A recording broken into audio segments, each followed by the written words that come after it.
आइए आपके सामने एक अति रोचक खुलासा करें।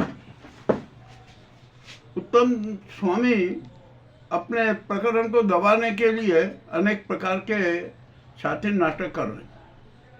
उनकी गैंग भी बना रखी है। गैंग भी एक बड़े विचित्र स्वरूप में है। उन्होंने एक राष्ट्रीय भक्त मंडल बना रखा था और उसकी अनेक जगह पर उसके सदस्य भी हैं। हमारे उज्जैन में भी उनके कुछ सदस्य हैं। मामला बड़ा विचित्र हो गया कि आज जब मैंने हमारे सम्मानीय पत्रकार रविंद्र जैन जी से फोन पर चर्चा की तो मैंने जानना चाहा कि आखिरकार कौन लोग आए थे वे उज्जैन के जो आप पर ये दबाव बनाना चाह रहे थे, कह रहे हट जाओ, बंद कर दो, ये सब कर दो। तो उन्होंने कुछ नाम तो बता दिया मुझे और जैन करके कोई नाम था। मैंने कहा ठीक है। मैंने कहा अब मैं सब देख लूँगा, सब पूरा खोल सारा सब कुछ पता लगा लूँगा। और हमने अपना खोजी दल भेज दिया। अब खोजी दल जब गया ना तो उसको पता लगा कि राष्ट्रीय भक्त मंडल में अनेक सदस्य थे, अच्छे अच्छे जो संपन्न हैं। कोई कारोबारी का सदस्य है, किसी एक का बहुत बड़ा कारोबार भी है, वो भी सदस्य है, और अनेक लोग भी सदस्य, और विशेष गैंग के लोग भी उसमें सदस्य हैं। अब विशेष गैंग कौन है आप मैं अभी कुछ बोल नहीं रहा हूँ। अभी मैं सब पता लगा लूँगा, हमारा सच सबके सामने आ जाएगा।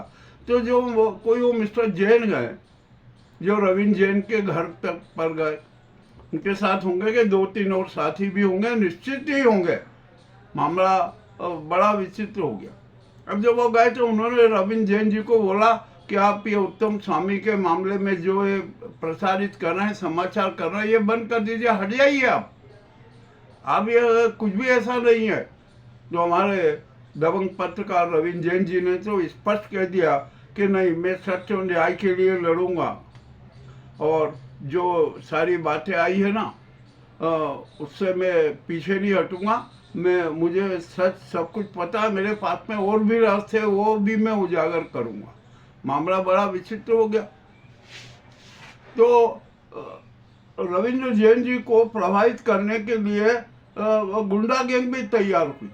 कोई उनके पीछे लग के उनका वीडियो बना रही है, कोई उनके घर पर वो करती है, घर के आसपास गुंडे लोग भेजते।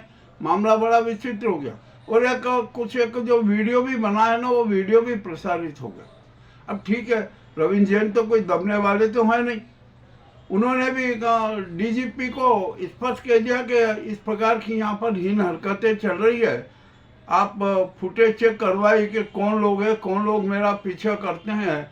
मैं चाय पीने किसी कैफ़े में भी जाता हूँ तो वहाँ भी मेरे पीछे पड़े रहते हैं, ऐसे कौन लोग हैं, ज़रा आप कैमरा चेक करवाइए। ठीक है, अब ये देखते हैं अब हमारे डीजीपी मकवाना जी किस प्रकार की कार्रवाई करते हैं। परंतु अब यहाँ पर हम एक उज्जैन में हमारे आईजी साहब हैं और हमारे पुलिस कप्तान जी हैं। हम उनसे भी एक निवेदन करना चाहते हैं कि राष्ट्रीय भक्त मंडल में कितने सदस्य हैं, कौन कौन सदस्य हैं, उनकी गतिविधियाँ क्या है, और ये कोई जो पत्रकार रविंद्र जैन जी को प्रभावित करने के लिए कोई जो जैन गया था, वो कितने लोग थे, क्या थे, इसकी भी खुफिया जांच अवश्य करवाएं। मामला बड़ा सामने हो जाएगा, कोई दिक्कत नहीं है, बहुत स्पष्ट बात हो जाएगी। अब तो ये हमने जैसा प्रॉमिस किया था आपको पहले एपिसोड में कि हम बहुत जल्दी से जल्द इसका पता लगा लेंगे कि कौन कौन है क्या नहीं है। और मुझे तो और भी रहस्य पता थे, मैं भी उन रहस्यों को खोलूंगा, कोई दिक्कत नहीं है। अपन किसी से डरते तो है नहीं, और ना अपने से कोई रह गए। अपनी तो भूमिका ही बहुत अलग है और सच सबके सामने प्रस्तुत करते हैं। मामला अब तो बहुत गंभीर हो गया। आखिरकार पत्रकार रविंद्र जैन को प्रभावित करने के लिए क्यों उपयोग किया गया, हम सवाल ये कहते। अब वो दबेंगे नहीं किसी से, उस बालिका को न्याय मिलेगा। हम सच्चे न्याय के लिए संघर्षरत हैं, सत्य के लिए संघर्षरत हैं, सत्य के लिए प्रतिबद्ध हैं।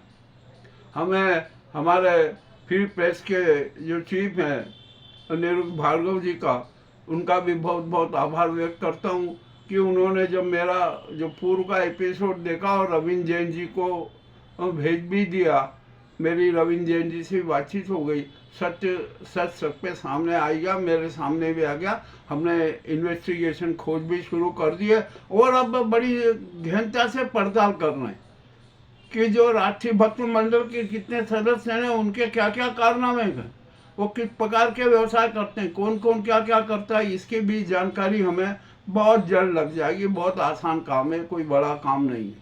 मैंने यहाँ खुफिया तंत्र को भी पता लगाना चाहिए कि राष्ट्रीय भक्त मंडल कहाँ है, है उसको कौन संचालित करता है, उसके कितने सदस्य हैं, इसकी भी जांच होना चाहिए। और ये जैन जो गए थे ना रविंद्र जैन जी को दबाने के लिए, उनका भी हम सारा विवरण निकाल लेंगे। अब मामला यहाँ पर ये आ गया कि आखिरकार रविंद्र जैन पत्रकार है, तो जो उत्तम स्वामी गैंग है ना, उनने कहा कि अरे किसी जैन को भेज दो, किसी जैन के प्रभाव में आके अपना काम बन जाए तो क्या बुरा है। परंतु रविंद्र जैन बिकने वाले तो है नहीं, और रविंद्र जैन किसी से डरने वाले भी नहीं है। उन्हें तो अपनी दबंगता से उनको बेरंग वापस लौटा दिया, और यहाँ तक कह दिया कि मेरे पास में तो और प्रमाण है, मैं उन्हें भी प्रसारित कर दूंगा, कोई दिक्कत नहीं है।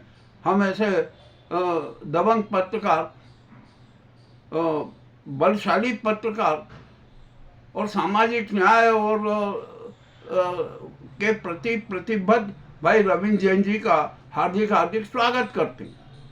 हम सब उनके साथ हैं, पूरा तन मन धन से हम उनके साथ हैं, कोई अन्याय नहीं होने देंगे। ये जो अभी एक जो मैंने ताज़ा खुलासा किया है, ये आपको कैसा लगा आप अवश्य देखिए।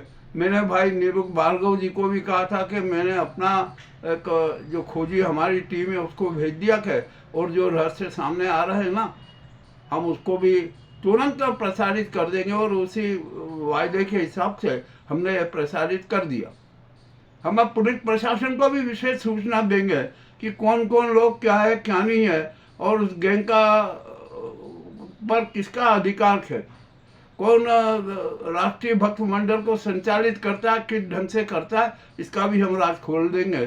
कोई दिक्कत नहीं है। आपको हमारा यह विशेष अति रोचक समाचार कैसा लगा, ये हमें अवश्य बताएं। अब उत्तम स्वामी के जो अन्य पहलू हैं ना, उन पर भी हम प्रकाश डालेंगे, उनका भी हम खोज कर रहे हैं। हमारा दल खोज कर रहा है, पूरा मामला सब उजागर हो जाएगा। बहुत बहुत धन्यवाद।